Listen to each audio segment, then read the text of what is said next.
Says you know me. I'm sure I do. It's the dang names, though. It throws me off. Okay, let's see. Hi, Nicole. All right, guys, I'm going to do a reading for her really fast.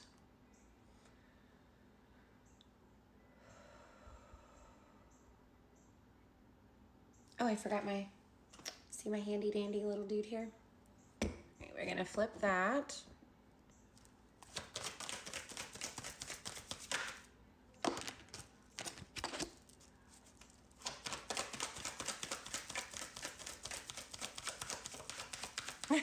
Thank you. I love you too. All right.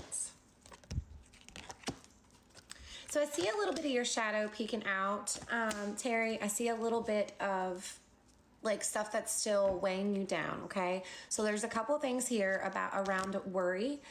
So they're really encouraging you to not focus so much on the worry that's weighing you down. There's a lot of guilt and beliefs that no longer assist your soul's growth. And that's what's holding you back on your spiritual journey, okay? It's keeping you stuck because you still carry around the fear, the worry, and the guilt.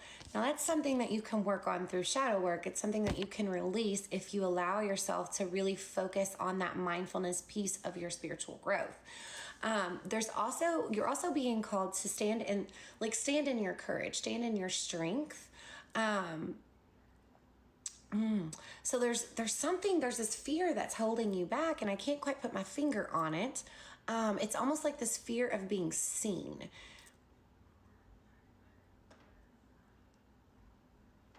Oh my God. Yeah. Was seeing dead people and how they died, and it was scary. That's how my middle son sees. So that makes sense of the fear of being seen, except it's in reverse, right? So you have this, thank you for the guacamole. I love guacamole. There's this fear of seeing that's holding you back. Now, there's also this freedom, though, that you can that will allow you to step forward. So knowing that you have the ability to create your own reality, right? So creating what it is that you see. So you create a relationship, and you form a relationship with your guides through meditation, through mindfulness, through conversation. Create this conversation and this relationship with your guides and let them know, listen, this is what I want to be able to do. This is what I want to see. Right? So I'm not a huge proponent of seeing. I don't want to see them like I see myself in the reflection of this video. I'm good with seeing energy. So if someone walks in, a spirit walks into my room, I will see the outline of their energy. I will feel it and know that it is male or female. Now, if I close my eyes, I have the ability to see what they looked like in life. So those are things that you have control over. That's exactly what I wanted from my guides. That's exactly how I wanted to see, and that's exactly how I see. Also, I'm seeing that your relationships are starting to shift a little bit, Nicole, okay? Things are starting to change within she's like, yes. Things are starting to change within your personal relationships. I feel like people are starting to, I said Nicole, Terry. People are starting to fall off, or new people are starting to come in. And that is perfect. That's exactly what you want. I know that it feels as if your whole world's been turned upside down in the aspect of, everybody coming and leaving and going all the time. But this is exactly what you need to be doing in your journey. Also, I know that you hear. So have you been tapping into your clairaudience?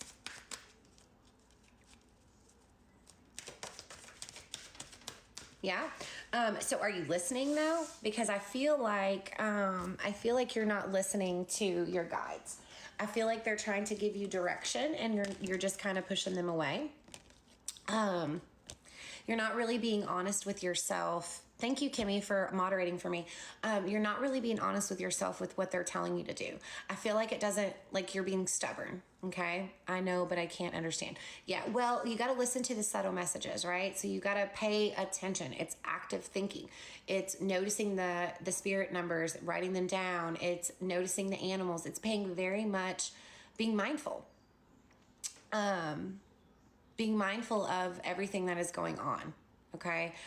There's an acceptance that's going to take place. So it says, I'm learning to accept the things that I cannot change. So you need to accept the things that you cannot change, which is the fact that, yes. Okay. Sorry. 1 second.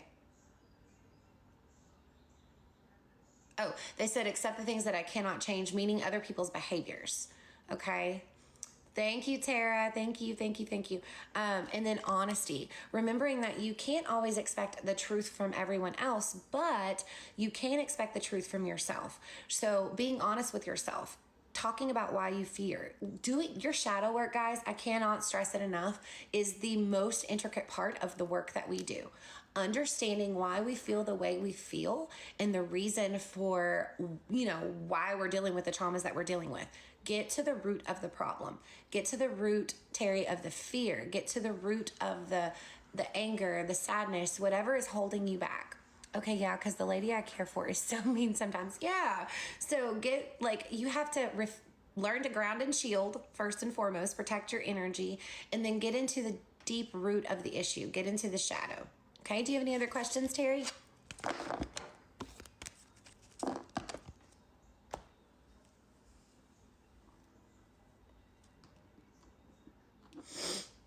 Any other questions, Terry?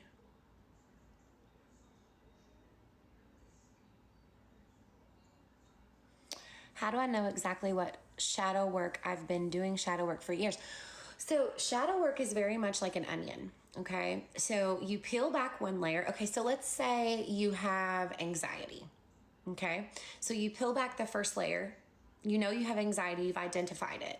Right. But then you're like, where does this anxiety come from? So then you look at other times in your life when you've been anxious, peeling the layers. Yes. You look at other times when you have been childhood trauma. Okay.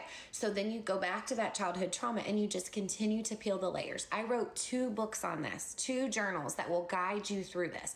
One is a 30-day shadow work challenge. It's linked in my bio. The other is the Undoing. It's a 100-page journal that walks you through all of this stuff, right? But you have to be very gentle with yourself when you're doing shadow work. It's really good to have somebody that you can bounce stuff off of. I've done that so many times. Yeah. But you need to keep doing it. So for me, I don't do shadow work anymore on a journal, but I live my shadow work. You have to live it. Okay. So when you're triggered in the moment and you're like, this person's being mean to me. Okay, why are they being mean to me? Why do I feel like they're being mean to me? Maybe they're just speaking their truth and they're not actually being mean to me. So looking at those types of things, I highly suggest that you get yourself either a coach that you can meet with once a week, or you get some really good journals. Yeah, you live it. Good. Okay, well, keep doing it. Then